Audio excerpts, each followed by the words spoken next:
ये तुम्हारा पहला और आखिरी अटेम्प्ट होना चाहिए मेंस का। मैंने इन 2 सालों में कभी भी रिवीजन के लिए अलग से टाइम डेडिकेट नहीं किया। अभी तक भी मैंने मेन स्पेसिफिक कोई प्रिपरेशन नहीं की थी। It was only advanced preparation. और मैंने कोई बहुत सारी टेस्ट सीरीज ज्वाइन नहीं की, बहुत सारे पेपर नहीं लगाए। All I did was. Hello everyone, मैं हूं आरुष भट्ट और मैंने जेईई मेंस जनवरी अटेम्प्ट 2024 में 99.65 परसेंटाइल सिक्योर की है। 27 जनवरी आ रहा था। I started feeling a bit nervous. उससे एक रात पहले मुझे ज़्यादा नींद भी नहीं आई थी, बट थैंकफुली मेरा एग्ज़ाम सेकेंड शिफ्ट में था। सेकेंड शिफ्ट के लिए मैं पहले ही निकल गया था और वहाँ सेंटर पे भीड़ देखकर honestly I started feeling better. I felt now I had the chance to prove my worth in front of so many students. I felt कि इस चैलेंज को एक्सेप्ट करने में तो बहुत मज़ा आएगा। And after going to the centre we had to wait for about 15 minutes.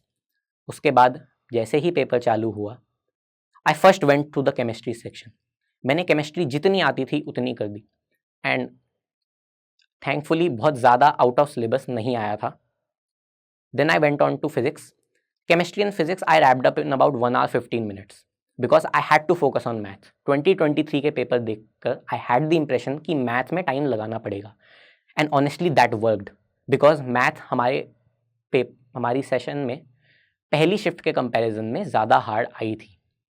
So I did what I could. मैंने 23 क्वेश्चंस अटेम्प्ट किए 25 में से और एंड में रिजल्ट में सारे के सारे सही निकले, जिसकी वजह से मेरी 99.65 परसेंटाइल आ पाई है। आईआईटी तो छोड़िए, मुझे जेईई का भी मालूम नहीं था when I just entered class 9th।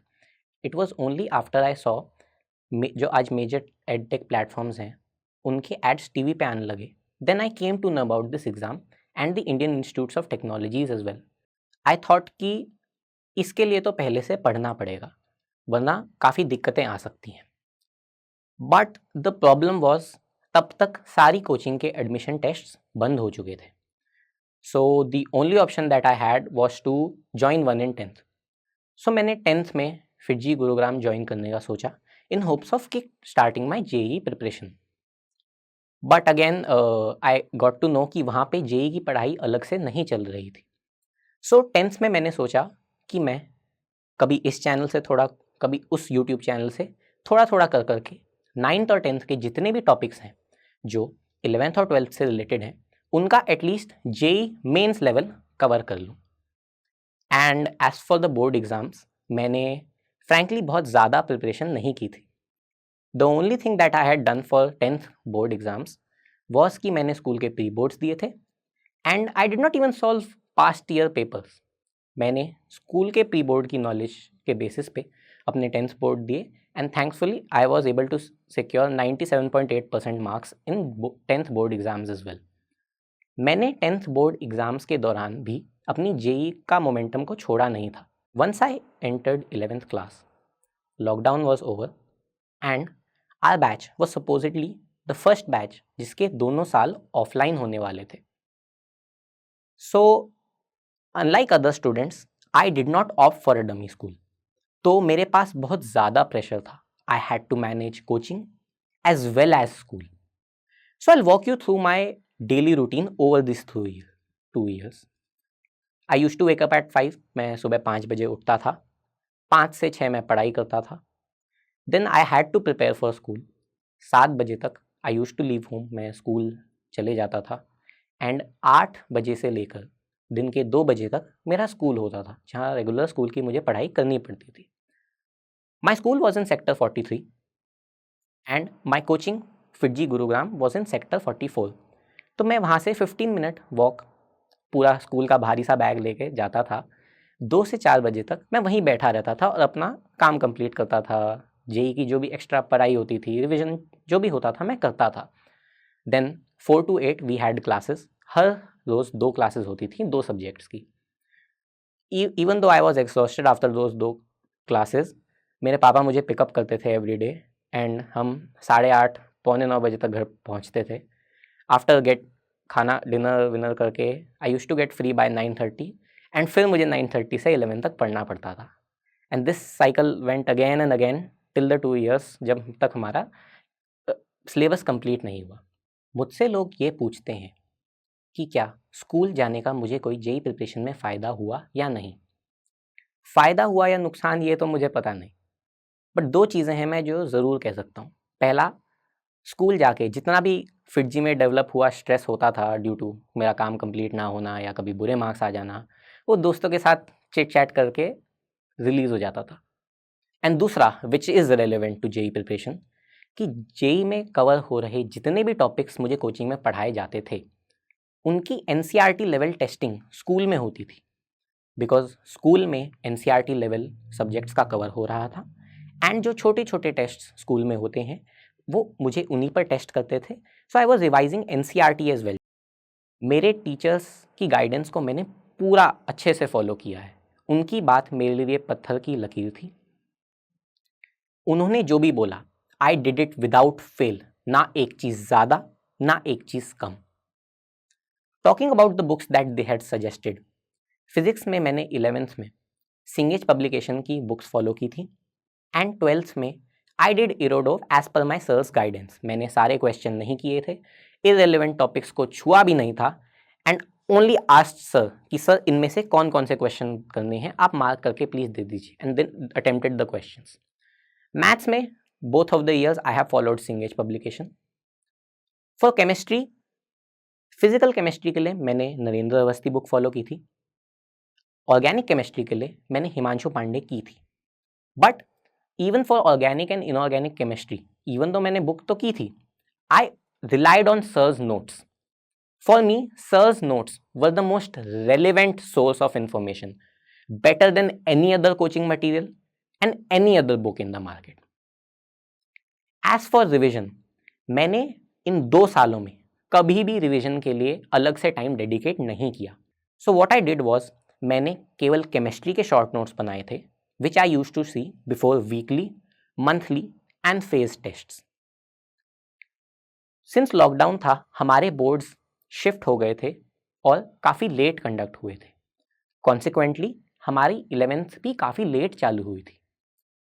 तो 11th और 12th के सेशन के बीच में I did not have much time to revise what I did in 11th, but still in 12th I did not allocate any specific time for 11th के topics का revision. I did it only after the whole syllabus was completed.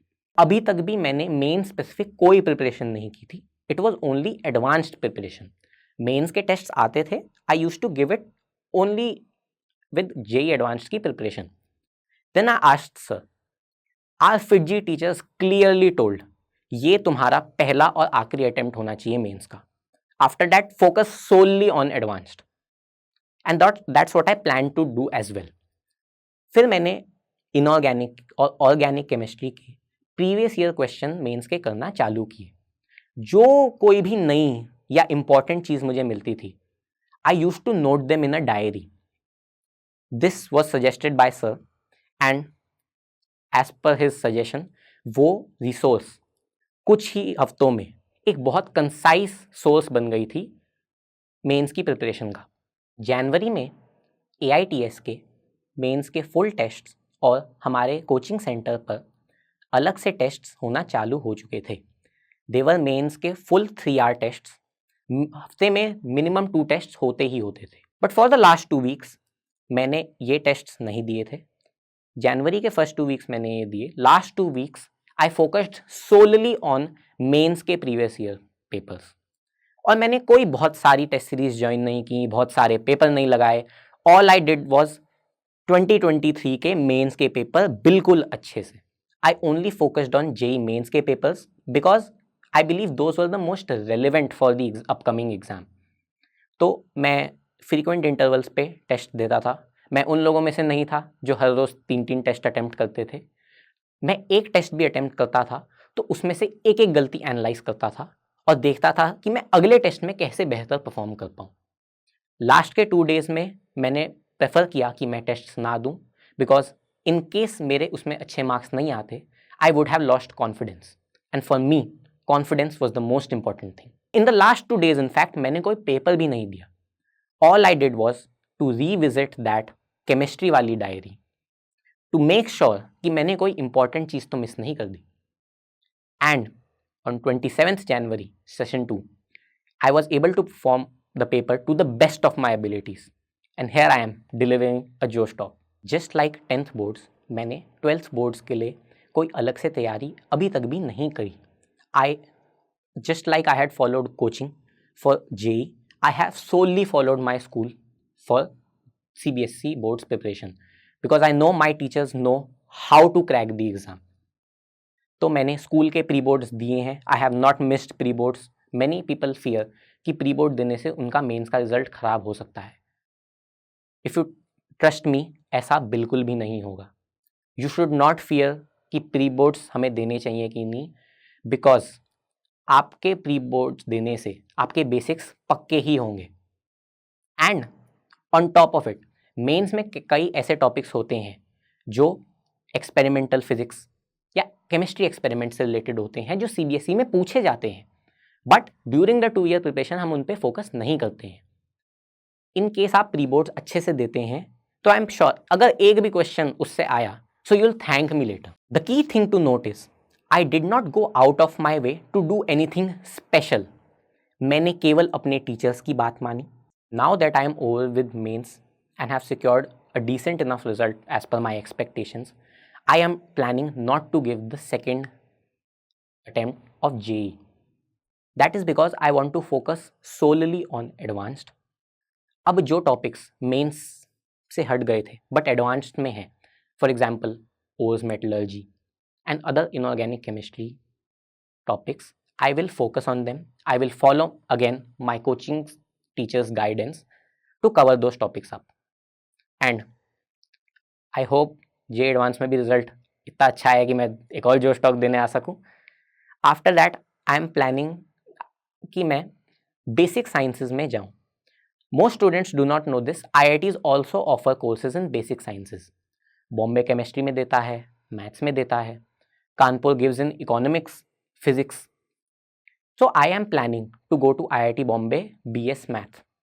उसके लिए about 1500 under 1000 rank चाहिए होती है. I hope I am able to get such a rank and then go to IIT Bombay to study mathematics. अंत में my advice to any aspirant for the upcoming April attempt or for any other future mains attempt for that matter is to keep it simple and stick to strategy. Shift easy आएगी या hard, ये तो अपने हाथ में नहीं है. But how to give that paper to the best of our abilities is definitely in our hands. So all the best to all the aspirants, and I hope you'll perform to the best of your abilities, just like I did. Thank you.